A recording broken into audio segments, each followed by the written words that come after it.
حج پچھلے سارے گناہوں کو مٹا دیتا ہے۔ بہت سی احادیث اس کے متعلق آتی ہیں۔ ابن شمامہ رحمۃ اللہ علیہ فرماتے ہیں کہ ہم حضرت عمرو بن عاص رضی اللہ تعالیٰ عنہ کی خدمت میں حاضر ہوئے۔ وہ قریب المرگ تھے، بہت دیر تک وہ روتے رہے اور پھر انہوں نے کروٹ بدلی اور اپنا چہرہ دیوار کی طرف کر لیا۔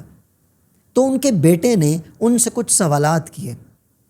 ان سوالات کا جواب دیتے ہوئے انہوں نے اپنے ایمان لانے کی کہانی سنائی اور فرمایا کہ جب اللہ رب العزت نے میرے دل کو ایمان کے نور سے منور کرنا چاہا تو میں حضور اقدس صلی اللہ علیہ وسلم کی خدمت اقدس میں حاضر ہوا، اور میں نے عرض کی کہ یا رسول اللہ صلی اللہ علیہ وسلم، آپ مجھے اپنا داہنا ہاتھ دیجئے، آپ مجھے اپنا دایاں ہاتھ عطا کیجئے۔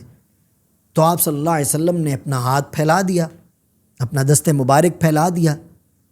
کیوں پھیلایا؟ تاکہ میں اللہ کے نبی سے بیعت کر سکوں۔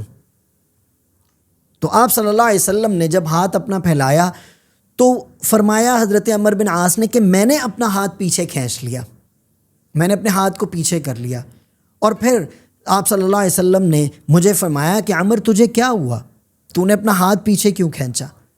تو حضرت عمرو بن عاص فرماتے ہیں کہ میں نے اپنے حبیب سے عرض کی کہ یا رسول اللہ میری ایک شرط ہے۔ آپ صلی اللہ علیہ وسلم نے فرمایا کہ تمہاری کیا شرط ہے، بتاؤ۔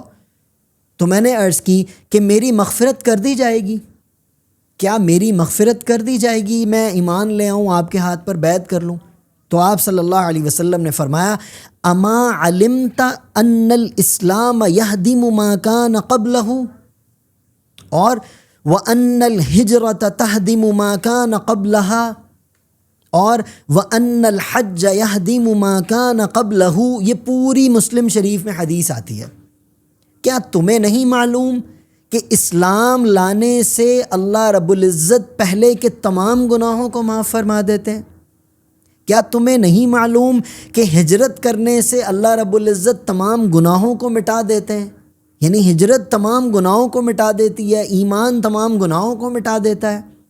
اور فرمایا کہ حج مبرور ہے، حج وہ اپنے تمام پہلے گناہوں کو مٹا دیتا ہے۔ لہٰذا حج میں یہ ایک طاقت اور برکت اللہ رب العزت نے رکھی ہے کہ وہ انسان کے تمام گناہوں کو معاف کر دیتا ہے، بس وہ کیا خالص نیت کے ساتھ جائے فقط اللہ کے لیے، تو پھر کامل ہی کامل ہے، مقبول ہی مقبول ہے۔